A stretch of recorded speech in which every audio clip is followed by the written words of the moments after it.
सहनावतु सहनौ भुनक्तु सह वीर्यं कर्वावहै तेजस्विनावधीतमस्तु मा विद्विषावहै। ओम शांति शांति शांति। सबको सादर नमस्ते जी। प्रथम भजन माटे प्रवीणा जी लीजिए, भजन प्रारंभ करें। सभी को प्रथम सादर नमस्ते।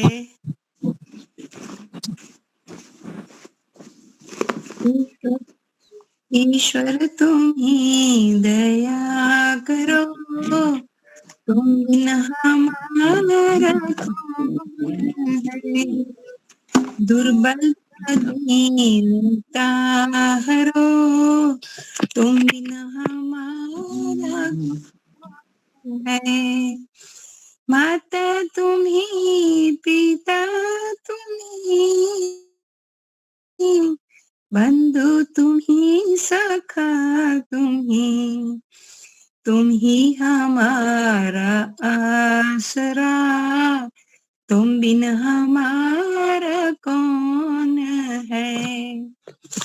जग को रचाने वाला तू, बिगड़ी बनाने वाला तू, दुखड़े मिटाने वाला तू, तुम बिन हमारा कौन है।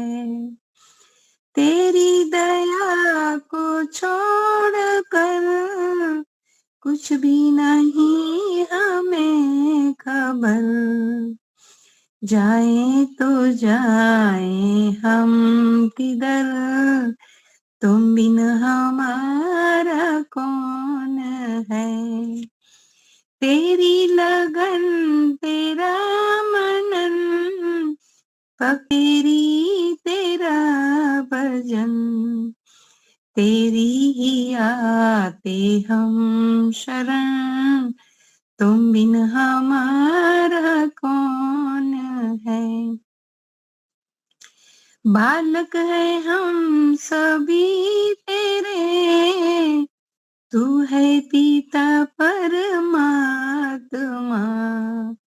श्रेष्ठ मार्ग पर चला, तुम बिन हमारा कौन है। वेद मार्ग पर चला, तुम बिन हमारा कौन है। ईश्वर तुम ही दया करो, तुम बिन हमारा कौन है। बहुत बहुत धन्यवाद महेंद्र मुनि जी, आपका बहुत धन्यवाद समय देने के लिए। बहुत अच्छा मतलब। हाँ, अभी जो हाथ उठाया है आशीष जी, क्या नाम है वो? हाँ जी, शोभा बत्रा। हाँ जी, आप सबको नमस्ते। एक मैं ऋषि जी का भजन रख देती हूँ। तेरा वैदिक नाद बजाने को बलिहार स्वामी जी, तेरा वैदिक नाद बजाने को बलिहार दयानंद जी, बलिहार दयानंद जी, बलिहार स्वामी जी, तेरा वैदिक नाद बजाने को बलिहार दयानंद जी। तू टंकारी मीठा जन्मा, तेरा कुल का नाम मूल शंकर, तू टंकारी मीठा जन्मा, तेरा कुल का नाम मूल शंकर, तेरा वैदिक वैदिक नाद बजाने में बलिहार दयानंद जी, तेरा वैदिक नाद बजाने को बलिहार दयानंद जी। तो विरजानंद का प्यारा, तू था उनकी आंख का तारा। तू विरजानंद का प्यारा, तू था उनकी आंख का तारा। विरजानंद कुटिया नाम बलिहार दयानंद जी, तेरा सत्याश प्रकाश रचाने पर बलिहार चाने पर बलिहार दयानंद जी, तेरा वैदिक नाद बजने को बलिहार दयानंद जी। तेरा हरिद्वार में आना, पाखंडी पताका लहराना।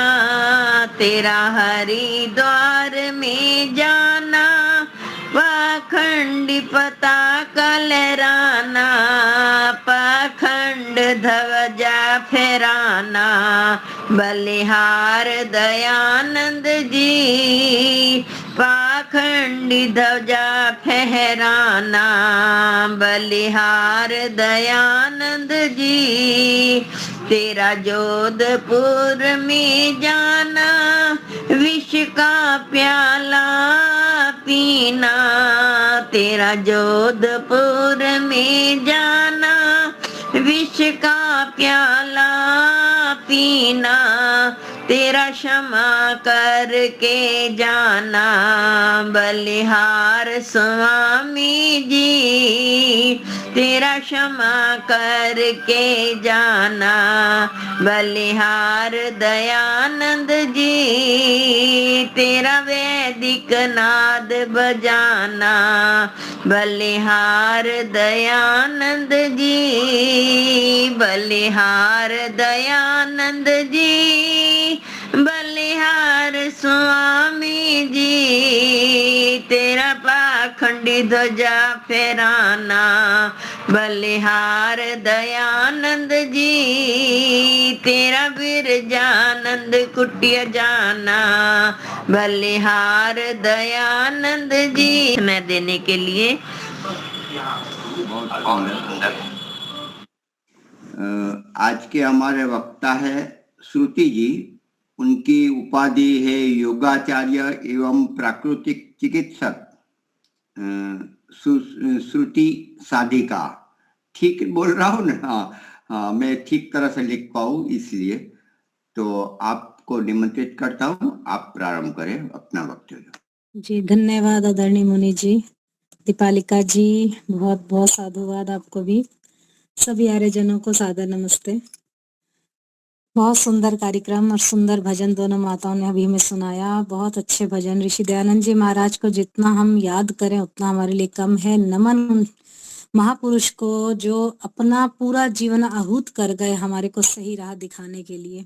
और मैं तो कहूंगी कि हमारे लिए सच्चे सेवक ही ऋषिवर देव दयानंद जी हैं। हम कहते हैं जी हमने इधर उधर थोड़ी भक्ति कर ली, थोड़ी किसी की सेवा कर ली, हम सच्चे भक्त हो गए। लेकिन सच्चा भक्त मैं ऋषिवर को कहूंगी जिन्होंने अपने जीवन को पूरा लगा दिया। तो थोड़े से विचार में पड़ रही थी, हमें ईश्वर की प्राप्ति करनी है तो क्या करना चाहिए। तो इससे पूर्व मैं अपने विचार रखूं। मेरे विचार के पश्चात हम आदरणीय लीला माता जी के विचारों को भी सुनेंगे। बहुत सरल विचार रखती हैं, वो भी प्रेरणादायी। अब हमें प्रभु भक्ति का मार्ग चाहिए, जो हमारे जीवन का मोक्ष जिसे प्राप्त करना है, सरल जीवन जीना है। तो क्या करना है हमारे को? जो व्यक्ति संसार के सभी जीवों की सेवा करता है वही सच्चा सेवक कहते हैं। जैसे मैं ऋषिवर देव दयानंद जी महाराज का कह रही हूँ, उन्होंने भी पूरा जीवन अपना लगा दिया। तो हम जो व्यक्ति सेवा करना चाहता है वही सच्चा सेवक है। और जिसके पास साधन है उसी के द्वारा प्रत्येक समय परमपिता परमात्मा की बनाई हुई जो सृष्टि है उसमें पीड़ित कोई व्यक्ति है उसकी सेवा करना ही सच्ची प्रभु भक्ति है। ये बात नहीं है कि केवल हमारे पास धन है या केवल ऐसा होना चाहिए तभी हम सेवा करेंगे, परंतु सेवा से भरा हुआ मन होना चाहिए। वस्तुतः यही जीवन है कि केवल सेवा के लिए जो व्यक्ति ऐसी भावना बना लेता है कि मेरा जीवन सेवा के लिए, मेरा जीवन देश के लिए, मेरा जीवन परोपकार के लिए, वही वास्तव में सच्चा सेवक है। किसी को कभी ये नहीं सोचना चाहिए कि मुझ में सेवा करने की क्षमता नहीं है, मैं इस योग्य नहीं हूँ, या मेरी उम्र हो चली है, या किसी न किसी प्रकार कोई ना कोई सेवा आपको कर सकते हैं तो करिए, बहुत अच्छी बात है। आज आप देखेंगे संसार की प्रत्येक वस्तु किसी न किसी प्रकार से कैसे न कैसे सेवा में लगी हुई है। आप जड़ को देख लीजिए, जड़ वृक्ष को आप उसको देख लीजिए, या किसी ज्ञानहीन पशु को देख लीजिए, सेवा में लगे हुए हैं। और हम इस मनुष्य शरीर को पाकर भी सेवा नहीं करते। हम चेतन हैं, हम विवेकी हैं, हम संपन्न हैं, उसके बावजूद भी हम इस सृष्टि की सेवा ना करें तो हमारे लिए मनुष्य होना बेकार है। तो हमारा ये प्रयास होना चाहिए, यदि हम प्रभु भक्ति के मार्ग पर चलना चाहते हैं, प्रभु भक्ति प्राप्त करके अपने जीवन को सुंदर बनाना चाहते हैं, तो हम लोग सेवा करें। सच्चे सेवक के मन में केवल एक ही भावना काम करनी चाहिए कि मैं किस प्रकार अधिक से अधिक उपयोगी हो सकूं। जब पशु पक्षी सेवा कर रहे हैं, इस पूरी सृष्टि सेवा में लगी हुई है, तो हमें मन में भी ये सोचना चाहिए। सेवक को सेवा करने में बहुत विलक्षण संतोष प्राप्त होता है और सुख मिलता है, ये हम सब जानते हैं। और वो सेवा को छोड़कर अन्य किसी वस्तु की इच्छा नहीं करता, यदि वो सच्चा सेवक है तो। हमने बहुत कम ऐसे सच्चे सेवक देखे हैं जो केवल दूसरों के लिए सोचे, दूसरों के उपकार के लिए सोचे, उनको महान सुख प्राप्त हुआ हो। अब एक दृष्टांत से समझते हैं इसको। एक बार गुरु गोविंद सिंह जी ने अपने घायल एक अपने अपने जो घायल एक सैनिक था, वहां पे जो युद्ध जैसे चल रहा था, बहुत से सैनिक घायल होते हैं वहां पे। तो गुरु गोविंद सिंह जी ने अपने एक शिष्य को बोला, कन्हैया को, कि युद्ध भूमि में कोई भी घायल हो जाए तुम उसको जल अवश्य पिला दिया करना, किसी भेदभाव के बिना। अब वो घायल, उसने सोचा चाहे वो अपने पक्ष के हों चाहे वो दूसरे पक्ष के हों, तो उसने जल पिलाने का कार्य करना आरंभ कर दिया। तो ये बात किसी व्यक्ति ने, विरोधी व्यक्ति ने देख ली, और कन्हैया के की जो बात थी ना, वो जाकर शत्रु पक्ष को पानी पिला रहा है, ये देखा तो गुरु गोविंद सिंह जी को उसकी शिकायत कर दी कि गुरु जी, कन्हैया है तो आपका सेवक, परंतु शत्रु पक्ष के घायल सैनिकों को भी पानी पिलाता है। गुरु गोविंद सिंह जी ने कन्हैया को अपने पास बुलाया और उसका कारण पूछा। तब कन्हैया ने ये बताया कि उत्तर दिया, महाराज, घायल सैनिकों को पानी पिलाने का कार्य आपने मुझे सौंपा है, तो आपने अपने आदेश में ये तो नहीं कहा था कि केवल अपने पक्ष वालों को पानी पिलाना है। आपने तो केवल घायल सैनिकों को पानी पिलाने की बात कही थी। घायल तो अपने पक्ष के भी होते हैं, दूसरे पक्ष के भी होते हैं, शत्रु पक्ष के, मैं कैसे भेदभाव कर लूं? कन्हैया के इस उत्तर को सुनकर गुरुजी गोविंद सिंह बहुत ही प्रसन्न हुए और उन्होंने कहा, कन्हैया, जब तक इतिहास मुझे स्मरण करेगा, तुम्हारे इस सेवा भाव को कभी भी भूल नहीं पाएगा। तो ये है सच्चे सेवक के कर्तव्य, ये है सच्चे सेवक की भक्ति। आज हम क्या भक्ति कर रहे हैं? केवल दिखावे की भक्ति हमारी रह गई है। हम थोड़ा बहुत, जैसे कहीं मैं कईयों के मुंह से सुनती हूँ, हाँ भाई, मैं पूछती हूँ आपकी माता जी कहाँ गई हैं या पिताजी, तो ये कहते हैं सेवा में गए हैं। और सेवा किस प्रकार है? वहां पे जाके दरी बिछा रहे हैं, वहां पे जाके थोड़ा सामान इधर उधर रखवा रहे हैं। सच्चे मन से भक्ति नहीं है, वो भेड़ चाल है। मैं बहुत ऐसे सुनती हूँ लोगों को, ना वो कुछ उद्बोधन सुन के आ रहे हैं, ना उनको जीवन में उतार रहे हैं, ना वो सच्चे मन से सेवा कर रहे हैं, केवल लाइन में लगकर दूसरों को दिखाने की सेवा कर रहे हैं। सेवक के अंदर निम्नलिखित गुण होने चाहिए कि वो सबसे पहले तो स्वाभाविक रूप से सबके हित के कार्य में लगा हो। सेवक ऐसा होना चाहिए। फिर सेवक किसी भी वर्ण का हो, किसी भी जाति का हो, पद में कितना भी ऊंचा हो, कितना भी ऊंचा हो जाए, परंतु सेवक में अभिमान नहीं होना चाहिए। और सेवक किसी जीव से घृणा ना करे। ऐसा नहीं है उस जाति का है या गरीब है या अमीर है, किसी से घृणा ना करे। और सेवक सहिष्णु होना होता है। सेवक किसी भेदभाव के ही सेवा करे, ये उसका बहुत बड़ा गुण है। किसी बात को गलत ना और निस्वार्थ भावना से सेवा करे। और ऐसी सेवा करने वाले व्यक्ति जो सेवक होते हैं सच्चे, वो किसी को हे दृष्टि से ना देखें। और सेवक जो है जब सेवा करे तो आपकी अपने मन में मान हानि लाभ, हाँ, जो बात होती है निंदा स्तुति, इस प्रकार की किसी बात को भी ना सोचे।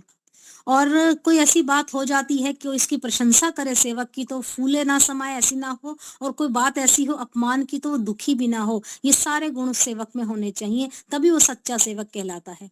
हम आजकल दिखावे की सेवा में हैं, कभी पैसे पकड़ा दिए दान के नाम पे, तो ये हम सोचते हम सेवा कर रहे हैं। परंतु सच्चा सेवक क्या है, इस प्रकार के गुण जिस व्यक्ति में आ जाते हैं वही सच्चा सेवक है, वही प्रभु की भक्ति का मार्ग प्राप्त कर सकता है, अन्यथा नहीं। और बिना व्यक्ति में सेवा भावना नहीं होती, वो संसारिक विषयों में अगर फंसा रहता है ना कोई व्यक्ति, यानी उसके अंदर ऐसे ऐसे मोह भर जाता है, लोभ भर जाता है, तो उसका मानव जीवन व्यर्थ हो जाता है। अनेक अनेक योनियों में जन्म लेकर उस व्यक्ति को दुख भोगना पड़ता है, स्वप्न में भी सच्चा सुख नहीं मिलता। यदि व्यक्ति के जीवन में लोभ आ जाए, कामनाएं आ जाए और जड़ा लालची सा हो जाए, इस प्रकार व्यक्ति कोई सुख उसे प्राप्त नहीं है। कहते हैं ना, जो आनंद खिलाने में है वो खाने में नहीं है, जो सुख देने में है वो प्राप्त करने में नहीं है। इसलिए हमारी पहले की जो माताएं थी, हमारे परिवार को पहले खिलाया करती थी, फिर स्वयं वो खाती थी। उनको खिलाने में बड़ा आनंद आता था और स्वयं खाने में नहीं आता था। आज भी कई माताएं हैं जो अपने बच्चों को पहले भोजन इतने प्यार से, बड़ों को, सबको, बुजुर्ग को, सबको बड़े प्यार से खिलाती है, फिर स्वयं खाती हैं।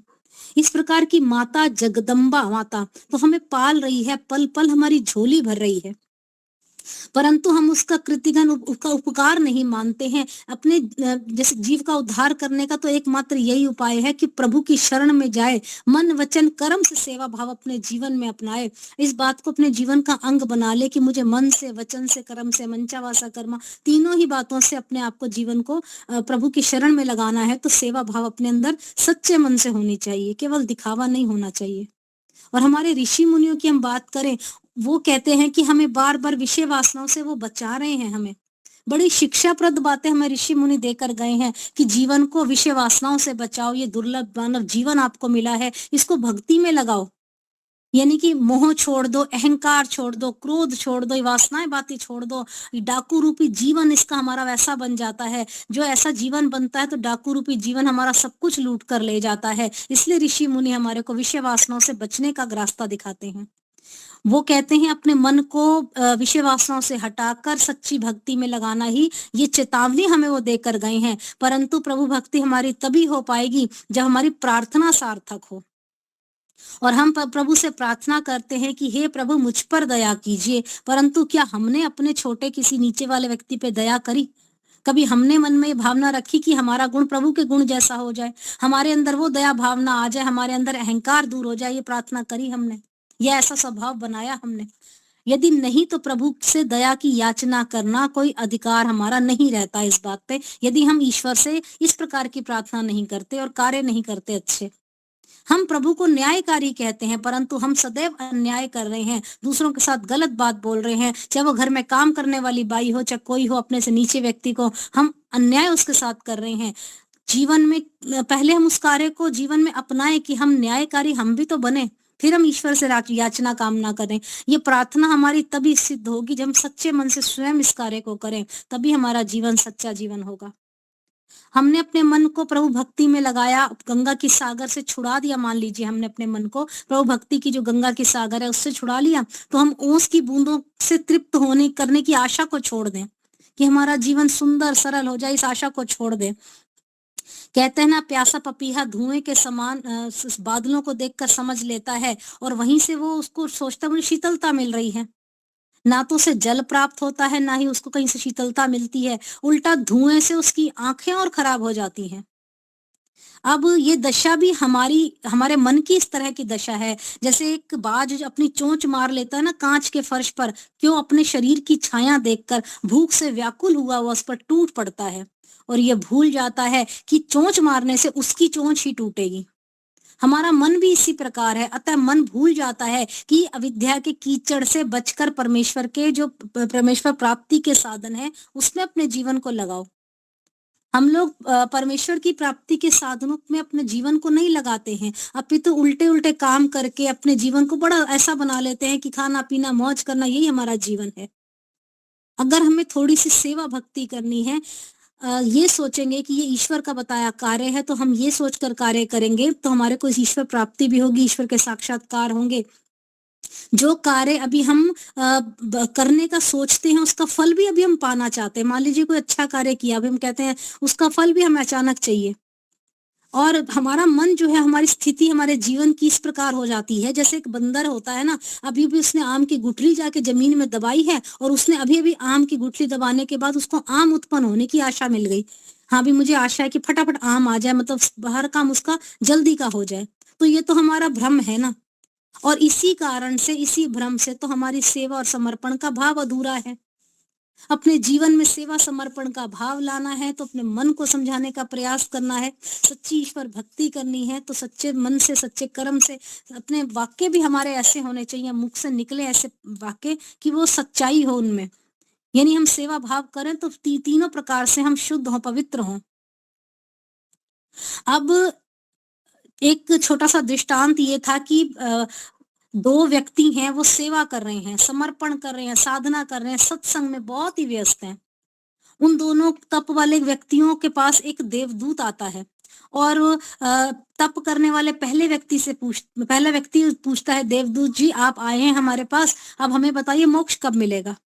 अब देवदूत थे, वो उन्होंने उत्तर दिया, अभी तो तुम्हें 200 जन्म और लेने हैं, तो इसके लिए साधना को निरंतर जारी रखो, तप करो, सत्संग करो, स्वाध्याय करो, समर्पण करो, सेवा करो। अब ये सुनते ही व्यक्ति पहले वाला बहुत दुखी हो जाता है और इस साधनामय कार्य को त्याग देता है कि कौन कम से कम 200 वर्ष तक इंतजार करे, जन्मों तक वेट करे। तो उसने समर्पण का कार्य जो है अधूरा किया। उसका समर्पण जो है सौदेबाजी का है, लेन देन वाला भाव है उसके मन में। इसके पश्चात देवदूत जी ने दूसरे व्यक्ति ने उस देवदूत जी के पास आके बोला कि कितना समय है, तो यही बात उन्होंने उसको बोली कि अभी तुझे जिस वृक्ष के नीचे तू बैठा है, जितनी इस पे पत्तियां हैं मतलब वृक्ष की, उतने वर्ष तुम्हें साधना और करनी है, जितने पत्ते हैं इतने जन्म लेने के पश्चात तुम्हें मोक्ष की प्राप्ति होगी। ओहो, यह सुनते ही दूसरा व्यक्ति आनंद विभोर होकर नृत्य करने लग जाता है और वो कहता है, हे प्रभु आपका धन्यवाद, इतने जन्म लेने के पश्चात तो मोक्ष मिल ही जाएगा ना। तो वो अतः दूसरा व्यक्ति जो साधना में व्यस्त हो जाता है, वो व्यक्ति ही पहले व्यक्ति से उसकी तुलना करे तो वो पहला व्यक्ति तो शीघ्र फल प्राप्त करना चाहता है क्योंकि उसका स्वभाव बंदर के जैसा है, और जो दूसरा व्यक्ति है हजारों योनियों में प्रवेश के पश्चात मोक्ष की प्राप्ति के लिए मोक्ष प्राप्त करना एक बहुत बड़ी उपलब्धि मानता है अपने जीवन की। तो दोनों में यही अंतर है, पहले का स्वभाव व्यापारी वाला है, लेन देन वाला है, दूसरे का स्वभाव समर्पण वाला है। ये दृष्टिकोण अपने जीवन में हम रखें कि हम समर्पित भाव से अपने कार्य को करें। और हम पहला व्यक्ति की बात करें, इदम मम में पहला व्यक्ति इदम मम में विश्वास नहीं रखता, इदम मम ये मेरा है, सब कुछ मेरा है, इसमें विश्वास रखता है। इसलिए पहले की साधना सेवा रहित है और दूसरा व्यक्ति जो है साधना और सेवा समर्पण की से युक्त है व्यक्ति। उसका मन भी साफ है, उसका कार्य भी ऐसा है कि वो उसकी साधना बिल्कुल सरल है, उसमें कोई द्वेष भाव नहीं है। वो दूसरों को समर्पित जीवन अपना देना चाहता है कि दूसरों के लिए दे दूं। अब जो सेवक कल्प वृक्ष से समान फल चाहते हैं, जो व्यक्ति चाहते हैं कि हम प्रार्थना करें और मिल जाए, और देने वाले वृक्ष परमपिता परमात्मा उसकी जो सृष्टि है उसके कार्य से जो व्यक्ति जी चुराता है, निकम्मे पत्थर के जैसा व्यक्ति है वो। हम चाहते हैं मन चाहा फल मिले, अर्थात जीवन में जो चाहे वो मिल जाए, जिस वृक्ष के नीचे बैठे जो मांगे वो वृक्ष हमारे को प्रस्तुत कर दे। यदि वो व्यक्ति अगर ऐसा सोचता है तो वो परमात्मा की सृष्टि की सेवा है उसको नहीं करेगा तो निकम्मा ही कहा जाएगा। सच्चा जो सेवक है प्रभु का प्रिय हो जाता है, समर्पण भाव उसके अंदर आ जाता है। जिस इस प्रकार के व्यक्ति को, इस प्रकार के सेवक को किसी से भय भी नहीं होता, उसके अंदर आत्मबल आ जाता है, वो सदा के लिए अभय हो जाता है। और सदा के लिए अभय होना समर्पण का ही एक अंग है। इस बात को हमेशा हम याद रखें। जिस दिन हम सच्चे सेवक बन जाएंगे, समर्पण हमारे जीवन में होता चला जाएगा, दूसरों के लिए साधना सेवा समर्पण से युक्त हमारा जीवन हो जाएगा, तो प्रभु साक्षात करने में देर नहीं लगेगी। तो अपने जीवन को इदना ममा वाला जीवन बनाइए। ईश्वर मेरा कुछ नहीं है, सब कुछ तेरा है, मैं तो केवल अपने कर्मों को करने के लिए आया हूँ। मेरा ये जीवन हो बहुत सुंदर जीवन हो, मैं दूसरों की सेवा के लिए अपने जीवन को अर्पित करूं। और प्रभु प्राप्ति का मार्ग जो है हमेशा सेवा से, समर्पण से ही प्राप्त हो सकता है, अन्यथा प्रभु के जो मार्ग है पाने का वो और कोई रास्ता नहीं है। तो आइए 2 पंक्ति कहकर अपनी वाणी को विराम दूं, समय भी तेजी से दौड़ रहा है। ये बात हमें याद रखनी है और हमेशा ये सोचना है कि अपने जीवन को सेवा भाव में लगाइए। ये नहीं कि सेवा का अर्थ कि आप तपस्या करने के लिए घर छोड़ के चले जाइए, आप वनों में कंदरों में चले जाइए, गुफाओं में चले जाइए, ऐसा नहीं है। जहां हैं वहां भी रहकर आप हर प्रकार से सेवा सहयोग कर सकते हैं। मन से सेवा कीजिए, समर्पण भाव आपके जीवन में हो, सरल सुंदर जीवन हो आपका। और ये ईश्वर सब कुछ तेरा है ये कहिए, मेरा मेरा कभी मत कहिए। मुझ में क्या मेरा, सब तेरा ही तेरा। मुझ में क्या मेरा, सब तेरा ही तेरा। तेरा तुझको सौंप दिया तो क्या लागे मेरा। मुझ में क्या मेरा, सब तेरा ही तेरा। मेरी हर कोशिश को तू ही सफल बनाता है।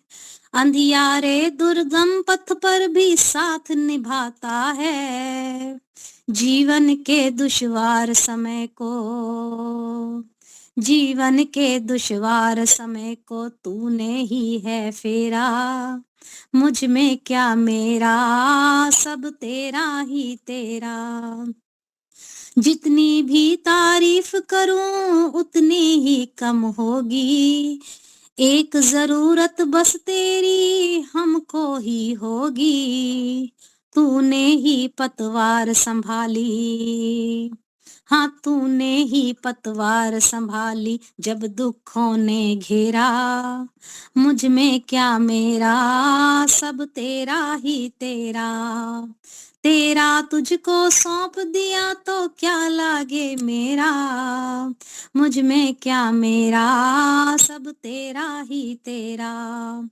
तू दाता तू सब कुछ मेरा, तू ही पालनहारा। तुझको ही तो गाते गाते जीवन बीते सारा। मन मंदिर में मैं बस चाहूं, मन मंदिर में मैं बस चाहूं तेरा ही हो डेरा। मुझ में क्या मेरा, सब तेरा ही तेरा। तेरा तुझको सौंप दिया तो क्या लागे मेरा। मुझ में क्या मेरा, सब तेरा ही तेरा। मुझ में क्या मेरा, सब तेरा ही तेरा। बहुत बहुत धन्यवाद आदरणीय मुनि जी, बहुत बहुत धन्यवाद जी। आपका भी धन्यवाद, बहुत अच्छा। बहुत ही बढ़िया। मुझ में क्या मेरा, सब तेरा ही तेरा। क्या तेरा ही तुझको सौंप दिया तो क्या लागे मोरा। जीवन में हम सेवा समर्पण बनाए, सरल सुंदर बने, सहज बने और अपने जीवन को पत्थर समान, निकम्मे पत्थर समान न बनाए। हम कल्प वृक्ष समान तुरंत फल मिल जाए, बंदर जैसा हम ऐसी आशा भी न रखें।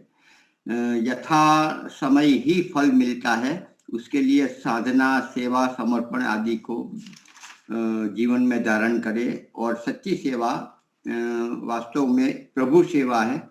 ये बात बहुत अच्छी तरह से प्रस्तुत की, धन्यवाद आपका।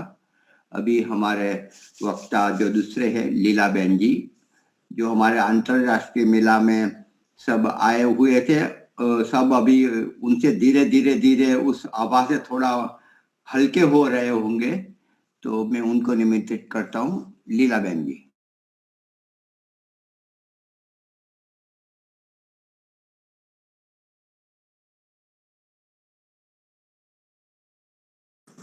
लीला बहन जी ज्वाइंट हुए? अच्छा, नहीं आए हैं? नहीं, अभी तक नहीं। अच्छा, शायद वो मैसेज भी नहीं है। नहीं, मेरे नहीं, मुझे भी नहीं पता है। अच्छा, तो एक भजन ले लेते हैं, 5 मिनट राह देखते हैं, नहीं तो मैं कुछ में थोड़ा विषय ले लेता हूँ। एक भजन के लिए कोई गाना चाहते हो, नए व्यक्ति हो तो प्रधानता दी जाएगी।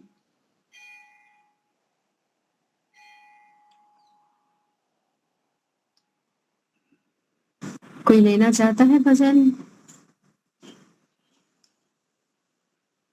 मैं सुनाऊं माता जी? हाँ जी, सुनाइए। ठीक है, अभी सुनाती। ओम भूर्भुवस्वः तत्सवितुर्वरेण्यं भर्गो देवस्य धीमहि धियो यो नः प्रचोदयात्। ओम, तू है सच्चा पिता सारे संसारी का ओम प्यारा। तू ही है रक्षक हमारा। तू है सच्चा पिता सारे संसारी का ओम प्यारा। तू ही है रक्षक हमारा। चांद सूरज सितारे बनाए, पृथ्वी आकाश पर्वत सजाए। चांद सूरज सितारे बनाए, पृथ्वी आकाश पर्वत सजाए। अंत आया नहीं, भेद पाया नहीं, पारेवारा। तू ही है रक्षक हमारा।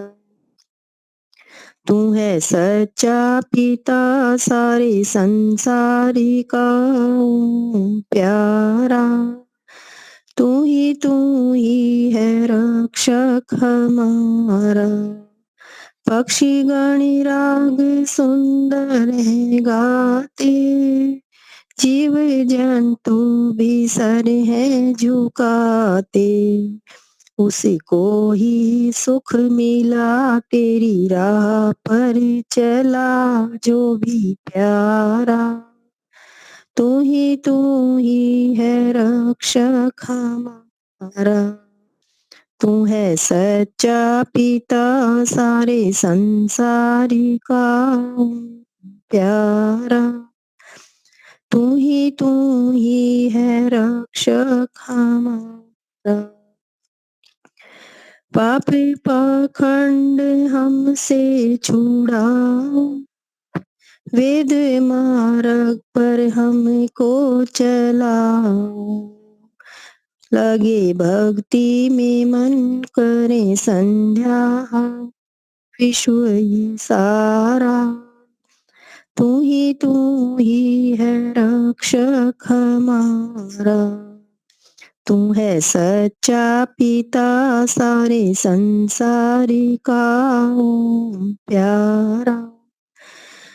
तू ही है रक्षक हमारा। अपनी भक्ति में मन को लगाना, दुख दर्द सबके मिटाना। दुखिया कंगालों का और धन वालों का तू सहारा। तू ही है रक्षक हमारा। तू है सच्चा पिता सारे संसारी का ओम प्यारा। तू ही है रक्षक हमारा। तू ही है रक्षक हमारा। आप सभी का बहुत बहुत धन्यवाद समय देने के लिए। बहुत ही सुंदर। किसी को कुछ बोलना हो तो 10-15 मिनट बोल सकते हैं, नहीं तो मैं तो कोई ना कोई विषय ले लेता हूँ। हरेश भाई और भी अंजना जी, वो रश्मि जी, और भी कोई बोलना चाहते हो तो बोल सकते हैं, विचार प्रस्तुत कर सकते हैं। उसमें कोई अपनी भाषा में टूटी फूटी भाषा में अपने विचार प्रस्तुत कर सकते हैं। जी थोड़ा मैं बोलूं? जी बोलिए। आप 10 मिनट 15 मिनट तक बोलिए। अच्छा, तैयारी तो नहीं है लेकिन ऐसे ही बोलेंगे हैं। सबको सादर नमस्ते। आवाज जा रही है? अच्छा। जी। परमात्मा के सृष्टि में सर्वश्रेष्ठ प्राणी मानव है और मानव के लिए सर्वश्रेष्ठ कर्म यज्ञ है। यज्ञ शब्द की व्याख्या तो मैं नहीं करूंगा, लेकिन जो अग्निहोत्र है उसी पर थोड़ा सा मैं अपना विचार आप लोग सामने रखना चाहता हूं। अग्निहोत्र हमारे जीवन में प्रतिदिन है, प्रतिदिन ही नहीं, प्रातः काल और सायंकाल है। मनु महाराज ने कहा है, अग्निहोत्रम च जुहुयात आदि अंतो ध्युनिसो दर्शेन चर्दमासांते पौर्णमासेन एव ही। प्रातः काल और सायंकाल दोनों समय यज्ञ करना है। अगर दोनों समय यज्ञ नहीं कर पाते हैं तो एक तिथि आती है अमावस्या की, अर्धमास अमावस्या जिसको कहते हैं, अमावस्या के दिन हवन कर लें। अमावस्या भी छूट जाती है, नहीं कर पाते हैं, तो पौर्णमासी के दिन तो अवश्य ही हर घर में यज्ञ होना चाहिए। ये मनु महाराज का कथन है। हर व्यक्ति 25 से 30 किलो ऑक्सीजन प्रतिदिन लेता है और इतना ही वायु को प्रदूषित करता है। तो रात भर वायु को प्रदूषित किया, जो हम श्वास निकालते हैं, गंदी श्वास निकालते हैं, उस प्रदूषण को दूर करने के लिए प्रातः काल नित्य क्रिया के बाद हवन कर लेते हैं। तो जो 24 घंटे में 25-30 किलो हम कार्बन निकालते हैं, तो अगर उसको हम आधा कर लें तो 12-13 किलो जो है रात भर हम वायु को प्रदूषित करते हैं और सवेरे उठ करके हवन कर लेते हैं, तो जो वायु का प्रदूषण है वह दूर हो जाता है। इसी तरह से दिन भर वायु को प्रदूषित करते हैं और फिर सायंकाल सूर्यास्त के पहले, हवन का विधान सूर्यास्त के पहले है और सूर्योदय के बाद है, तो वो दिन भर का जो हमने वायु प्रदूषण किया वो दूर हो गया। तो इससे हमने अपने घर में जो गंदगी फैलाई थी उसको हमने दूर किया है।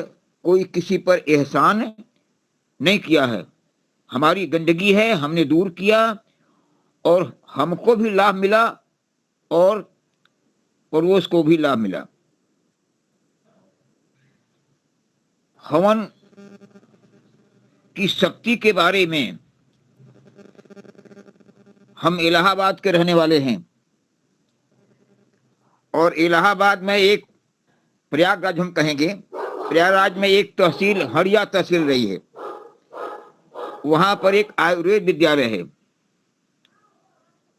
उस विद्यालय से रिटायर्ड डॉक्टर GS तोमर साहब ने कोरोना काल में, जब कोरोना था उस समय उन्होंने आयुष मंत्रालय को लिखा था कि 27 सामग्रियों से, उसमें आपकी तुलसी की पत्ती भी है, नीम की पत्ती है, जावित्री है, जायफल है, अगर है तगर है, सब मिलाकर के 27 आइटमों से अगर 7 दिन हवन किया जाए तो कोरोना, गवर्नमेंट ऑफ इंडिया को लिखा, आयुष मंत्रालय को लिखा था उन्होंने कि ये हवन होगा, 7 दिन हवन होगा तो कोरोना के वायरस का प्रभाव बहुत ही हम सब पर कम पड़ेगा। इसी तरह से हरियाणा क्षेत्र के परमेश्वर अरोड़ा साहब ने भी कहा था, तिथि तो मुझे नहीं याद है, उन्होंने उस काल में तिथि दिनांक भी बताया था कि इन दिनों में हवन 3 दिन हवन करेंगे तो कोरोना का प्रभाव हम सब पर कम पड़ेगा। तो इतनी शक्ति है जिससे पूरा विश्व प्रभावित था, दुखी था, और उसके लिए इतना बड़ा संदेश दिया।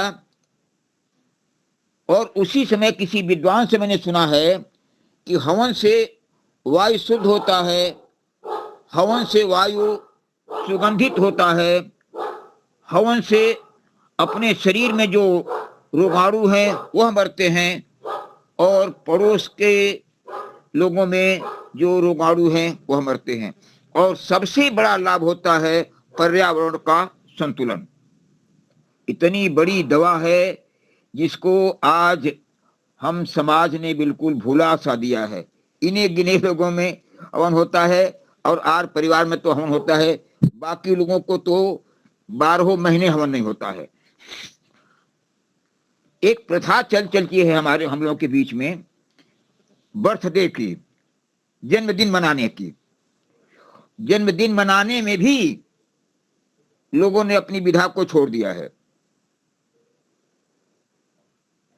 हम सब लोग नकल करने वाले हैं। भारत जो है मिश्रित व्यवस्था में चल रहा है। यहाँ पर बाहरी लोग आए, मुसलमान आए, ईसाई आए और हम लोगों के बीच में अपने कार्यकलापों को छोड़ गए। मैं देखता हूँ प्रातःकाल माताएं उठती हैं और स्नान करने के बाद तुलसी के पेड़ में या जहां भी हो अगरबत्ती जला देती हैं। अगरबत्ती हमारी व्यवस्था नहीं है।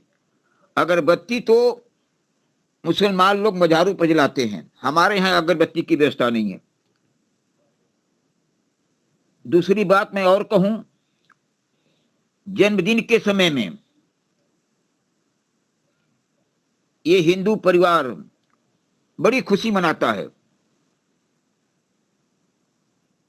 और जन्मदिन में मिष्ठान की जगह पर जो रसगुल्ले हैं, हमारे एपी पांडे साहब जब हम लोग को उदाहरण देते थे कि जो चीज मैंने देखी नहीं है, खाई नहीं है, उसका नाम लेने से कोई लाभ नहीं है, तो उन्होंने बताते रहते थे कि जिसने रसगुल्ला खाया है, अगर रसगुल्ला का नाम ले लिया जाए तो उसके मुंह में पानी आ जाता है। ये मैं पांडे साहब की आवाज बता रहा हूँ। तो ये मिठाई की जो है स्वाद जीभ को देने वाली है, उसको जन्मदिन के समय लोग भूल जाते हैं और इकट्ठा क्या करते हैं, केक इकट्ठा करते हैं, केक रखते हैं और केक के किनारे पर मोमबत्तियां जला देते हैं। मोमबत्ती जलाने के बाद तमाम लोग इकट्ठा होते हैं और हाथ में बच्चे के जिसका जन्मदिन है उसके हाथ में चाकू दे देते हैं और उस केक को काटते हैं। केक को काटने के पहले जो मोमबत्तियां हैं लगी हुई हैं उसको मुंह से बुझा देते हैं। मैं अपने जीवन की घटना थोड़ी सी बताऊं कि मेरी माताजी गांव की रहने वाली, चूल्हा पर भोजन बनता था, लकड़ी में चूल्हे पर, चूल्हा जानते हैं ना लकड़ी का होता है, बनाते हैं कि लकड़ी लगा करके, तो जब आग बुझ जाती थी तो कभी भी वह उस चूल्हे में मुंह से फूंक नहीं मारती थी। जब फूंक लगाती थी तो चाहे फूकनी होती थी या हाथ पर फूंक मार करके वहां पहुंचाती थी, जिससे कि अग्नि पर हमारा थूक न पहुंचे। ऐसी चीज मैंने देखी है। और दीपक को कभी भी अपने मुंह से फूंक से नहीं बुझाती थी, अपने आंचल से बुझाती थी। ये अग्नि देवता को मानती थी कि अग्नि देवता है। आज व्यक्ति जो है उस मोमबत्ती पर मुंह से फूंक मारता है और फूंक को मोमबत्ती को बुझा देता है और मुंह से कहता हैप्पी बर्थडे टू यू। बड़ी लोग खुशी मनाते हैं। मैं लोगों से कभी कभी पूछता रहता हूं कि हमारा नारा है असतो मां सद्गमय और तमसो मां ज्योतिर्गमय मृत्योर माम अमृतम गमय। असतो मां सद्गमय और तमसो मां ज्योतिर्गमय।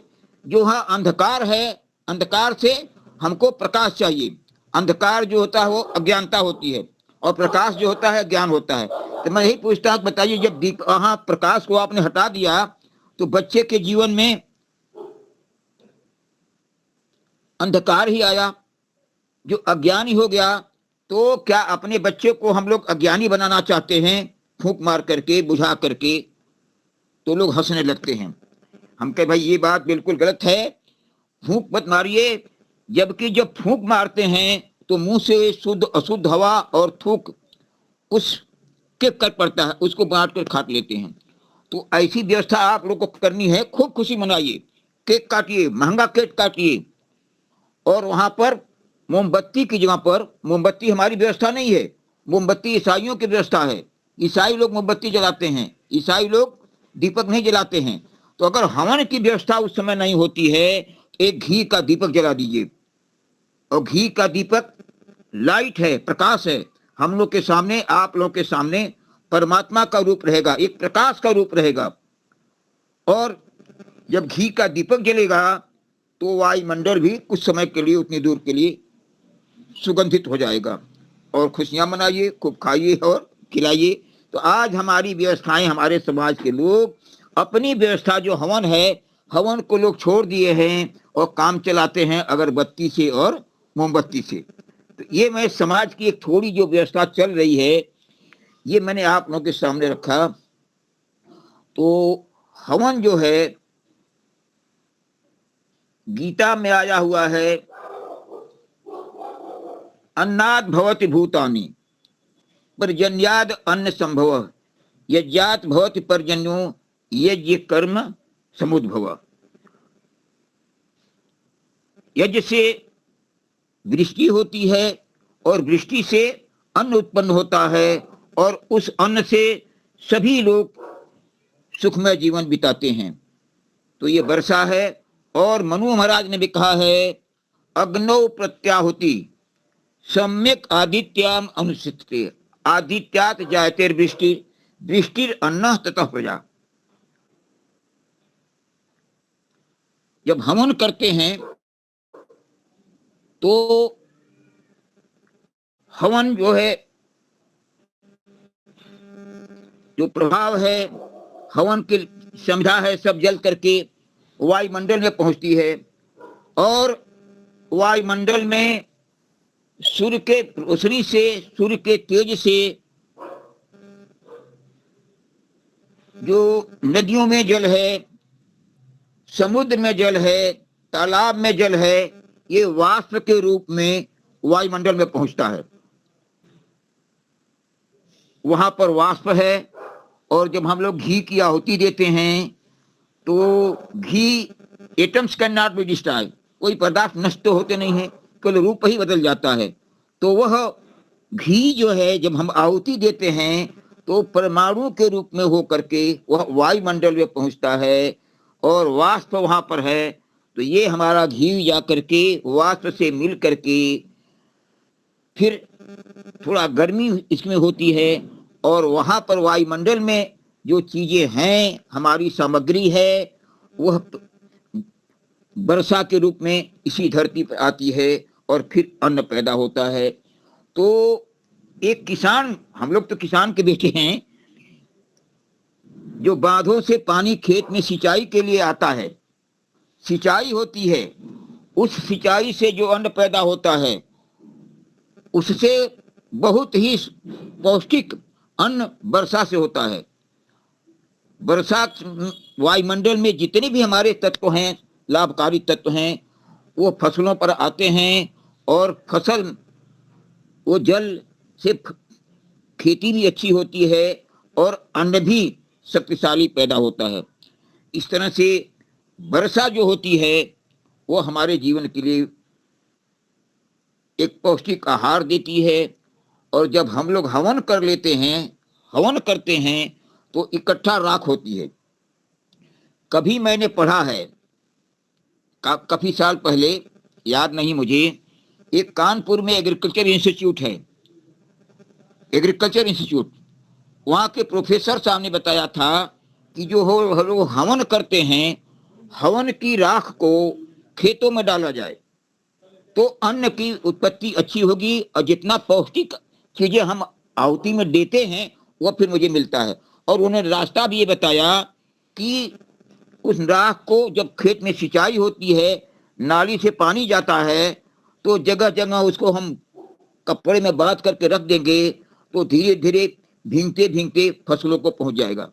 तो ये हमारी जो है वर्षा भी होती है और हवन से जो राख पैदा होती है, भस्म जिसको हम कहते हैं, वह खेतों में डालते हैं। इस तरह से अन्न की उत्पत्ति भी बहुत अच्छी सी होती है। इस तरह से यह जीवन जो है हमारा हर तरह से सुखदायी है। हवन, जैसा कि लोग विद्वान बताते हैं कि 1 किलो हवन से, 1 किलो सामग्री से जब हवन करते हैं तो लगभग 5 किलोमीटर के क्षेत्र में हवन का प्रभाव पड़ता है। जो सामग्री हम लोग अग्नि देवता को आहुति देते हैं वह जल करके वायु मंडल में पहुंचता है और मानव मात्र ही नहीं, सारे जीवधारियों को लाभ मिलता है, वनस्पतियों को लाभ मिलता है। इस हवन से जो वनस्पतियां फल हमको देती हैं वह उस फल को खा करके हम लोग अधिक ही पौष्टिक रूप महसूस करते हैं। वो फल हमारे लिए और अन्न अनाज हमारे लिए बहुत ही स्वास्थ्यवर्धक होता है। तो इस तरह से जब हम हवन करते हैं तो वायुमंडल ही नहीं, पेड़ पौधे ही फल देने वाले ही हैं, पशु हैं, इनके भी दूध हमारे लिए लाभकर होता है, पौष्टिक होता है। इस तरह से ये जीवन जो है हमारा, एक तरह से हम अपनी कमाई का अंश, अगर हम किसी को थोड़ा सा चीज दे देते हैं या कुछ हम अपने 1 किलो मिष्ठान अगर हम खरीदते हैं और उसको हम प्रसाद के रूप में बांट देते हैं तो लिमिटेड लोगों को मिलेगा, बहुत थोड़े से ही लोगों को मिलेगा।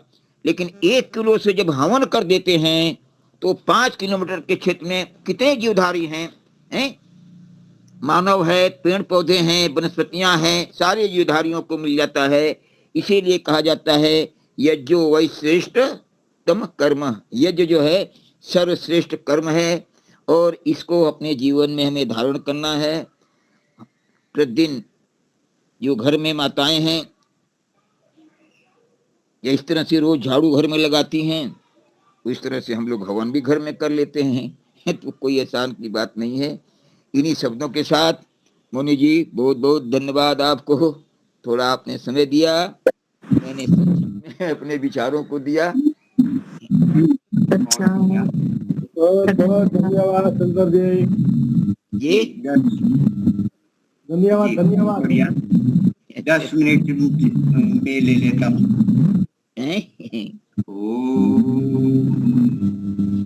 योगी योगी तव स्तरम वाजे वाजे हवामहे शखाय इंद्रमूर्तये शखाय इंद्रमूर्तये।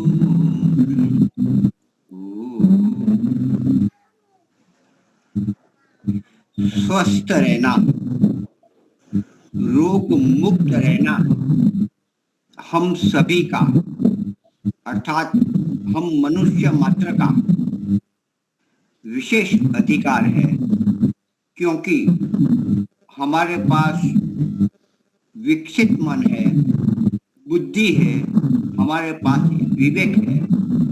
इतना ही नहीं, इस बुद्धि का सदुपयोग करने के लिए, बढ़ाने के लिए हमारे पास वेद रूपी ज्ञान परमात्मा ने दिया हुआ है।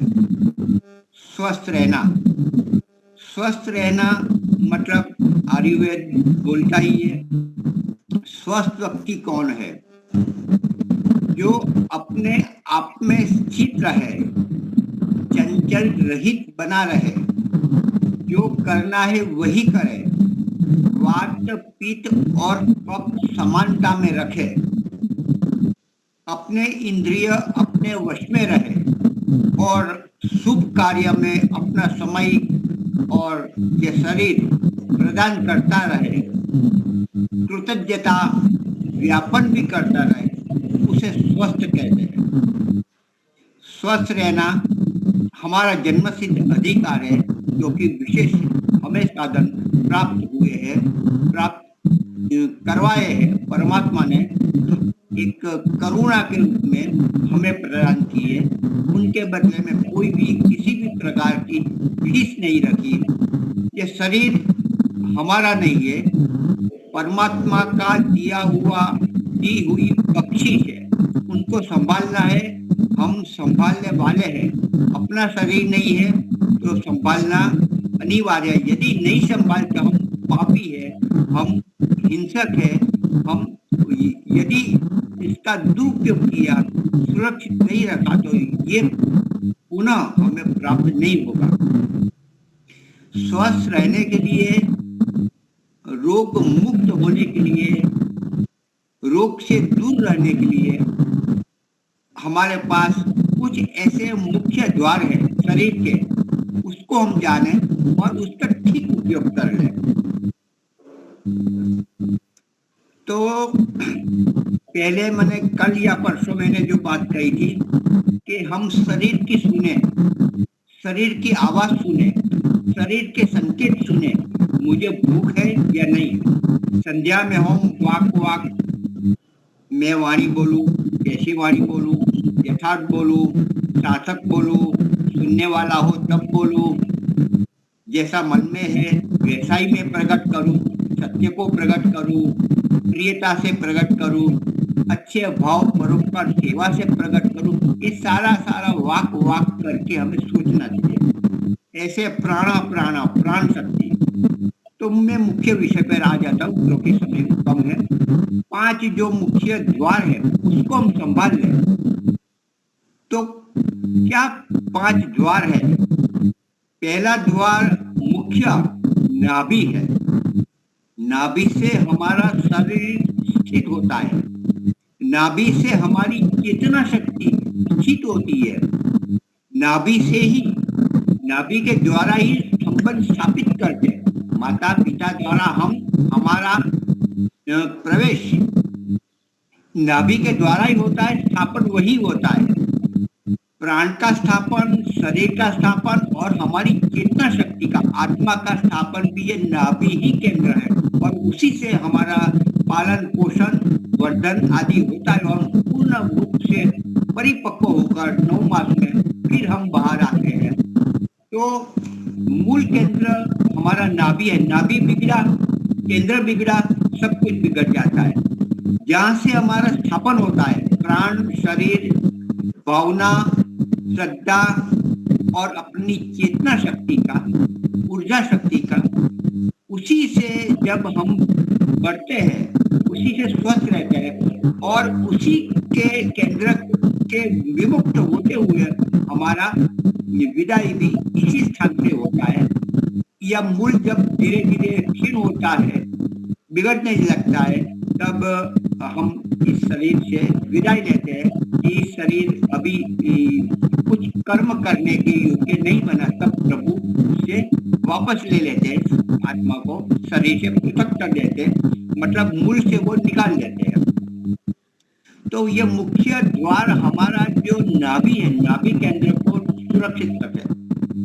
उनको सुरक्षित रखने के लिए सरसों का तेल की बूंदे हम 4-5 बूंदे हम रात्रि काल में हम डाले, तो इससे बहुत ही आपका बैलेंस हो जाएगा, सारे शरीर का बैलेंस होने लगेगा। यहाँ तक कि जिसको पथरी होती है तो पथरी को भी इसमें कुछ लहसुन का तेल या तो अन्य कुछ तेल डाला जाता है और कोई पत्ते के द्वारा वो घिसकर इस प्रकार से वो धीरे धीरे वो बाहर आती है और नाभि के द्वारा बाहर पथरी निकल जाती है। ऐसी चिकित्सा भी की जाती है जो वीडियो क्लिप में भी हम देखते हैं। तो नाभि मुख्य केंद्र को पकड़ने से हम रोग, बहुत सारे रोग जो होने वाले हैं, जो हुए हैं, उससे हम बच जाते हैं, बाहर निकल जाते हैं। तो एक केंद्र नाभि को संभाल लें। पेट दुखता है, तकलीफ होती है, गैस है, तो उसमें भी हम इसमें कुछ अजमा आदि, लहसुन आदि कुछ डालते हैं, उसे तो उसके द्वारा भी हमारा बैलेंस हो जाता है। नाभि का भी कभी बैलेंस बिगड़ता है तो उसके लिए भी इस प्रकार की दवाई या तो इस प्रकार का बैलेंस किया जाता है, जो जानते हैं। दूसरा हथेली है। हमारी हथेली को ये पूरा केंद्र है, सारी नाड़ी नाड़ी है, उसका मुख्य द्वार है। तो इसमें इस प्रकार से सरसों का तेल लगाए तो इससे बड़ी अच्छी तरह से प्रसन्नता रहती है, सारा का सारा परिभ्रमण ठीक होने लगता है, अनिद्रा का रोग दूर हो जाता है। तो ये जो पॉइंट, मुख्य पॉइंट है, जो एक्यूप्रेशर का है, एक्यूपंक्चर का है, तो ये मुख्य केंद्र है, मुख्य द्वार है, इसको भी हम बैलेंस करें। फिर पैर के तल है, पाद के तल, तो पैर के तल के नीचे भी हम सरसों का तेल रात्रि को सोते समय, सोने से पहले करें, घिसे, हाथ को घिसे, दूसरा पैर को घिसे। इससे भी हमारी मुख्य ऊर्जा शक्ति जमीन से हमें प्राप्त होती है, वो ऊर्जा हमारे शरीर को स्वस्थ भी करती है। तो इसको संभाले। तो पहला नाभि है, हथेली है, हथेली तल है, हस्त तल है और पाद तल है तीसरा।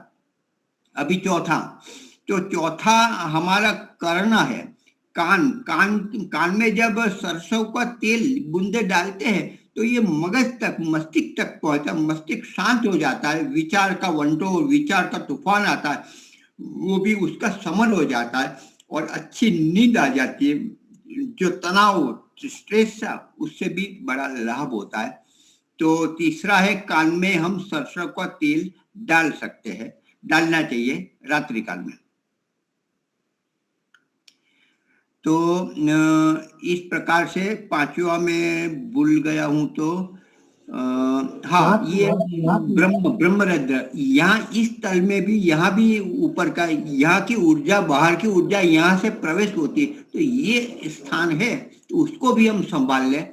और यहाँ भी आप मालिश करिए, थोड़ा उसका मसलिए, थोड़ा तेल सरसों का डालिए, औरों भी तेल डाल सकते, लेकिन सरसों का विशेष लाभ है। इसलिए ये 5 पॉइंट मैंने बताया, हाथ का, हस्ततल, पादतल, नाभि, कर्ण और हमारे ब्रह्मरंध्र जो ऊपर है, ये तीनों पॉइंट के जो मुख्य है उनको हम संभाल लें तो हम स्वस्थ हो जाएंगे, रोग मुक्त हो जाएंगे और अपने स्वस्थ शरीर ही अच्छा भौतिक, अभौतिक, आध्यात्मिक सभी प्रकार की सिद्धियां हम प्राप्त कर सकते हैं। तो स्वस्थ रहना बहुत जरूरी है। यदि हम स्वस्थ नहीं रखेंगे इस शरीर को, यह शरीर बाद में दोबारा नहीं मिलेगा। आपने अपने नौकर को, व्यक्ति को अच्छा सेवा के लिए, प्रयोग के लिए दिया, यदि प्रयोग ही न करे, गलत प्रयोग करे, नहीं मिलता। वैसे परमात्मा भी हमारे माता पिता है, यदि हम उसका उपयोग नहीं करेंगे, ठीक उपयोग नहीं करेंगे, दुरुपयोग करेंगे तो वापस नहीं मिलेगा। तो स्वस्थ रहना हमारा सबसे प्रथम कर्म है। आध्यात्मिक क्षेत्र में जाए ना जाए, लेकिन स्वस्थ होना बहुत जरूरी है। स्वस्थ रहोगे तो ही आप अच्छी तरह से जी सकते हो और को लाभ दे सकते हो। ओम धन्यवाद जी। शंकर जी, आप शांति पाठ करवाइए और जय गुरु जी। अच्छा, क्लास बहुत अच्छा रहा। और जो हमारी दिनचर्या में तेल का महत्व है, आवाज नहीं आ रही बराबर।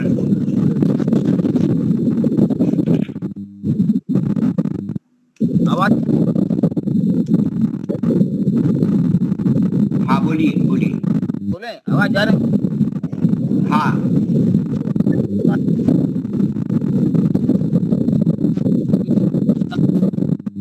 अगर शुद्ध नहीं मिला तो फायदा नहीं या कम होगा।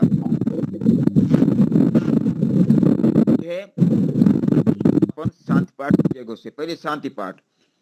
ओम ध्यो शांति अंतरिक्षम शांति पृथ्वी शांतिरापः शांतिरोषधयः शांतिर वनस्पतयः शांतिर्विश्वे देवा शांतिर्ब्रह्म शांतिः सर्वं शांतिः शांतिरेव शांतिः सामा शांतिरेधि।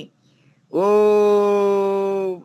शांति ही शांति ही शांति। जय घोष। जो बोले अभय। सत्य सनातन वैदिक धर्म की जय हो। सत्य सनातन वैदिक धर्म की जय हो। जय हो।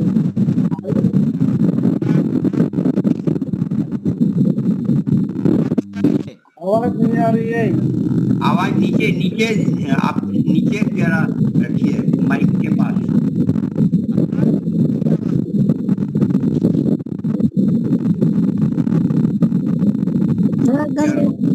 सभी श्रेष्ठ पुरुषों की जय हो।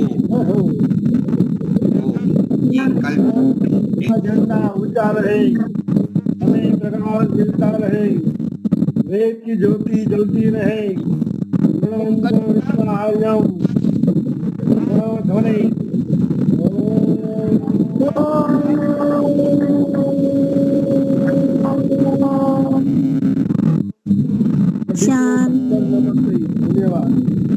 कल पुनः मिलते हैं। आचार्य रमेश दर्शनाचार्य, उनका वक्तव्य रहेगा उपदेश मंजरी पर।